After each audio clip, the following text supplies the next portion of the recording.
Ahojte, volám sa Juro a dnes som tu na to, aby som vám ukázal nový Renault Clio. V prednej časti máme úplne nový svetelný podpis.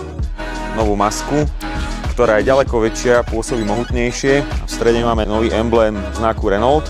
Toto je výbava Esprit Alpine, ktorá je vrcholom ponuky. V tomto aute máme aj vrcholnú motorizáciu s 1.6-kovým hybridným motorom. Z boku sa nám vynímajú nové disky, ktoré sú práve určené pre túto výbavu. Tak v zadnej časti nám dominujú prehľadné zadné lampy a takisto majú agresívny svetelný podpis.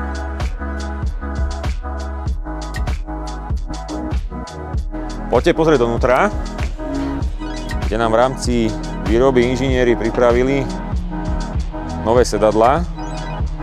Tieto sú práve určené pre vrcholnú verziu Alpine.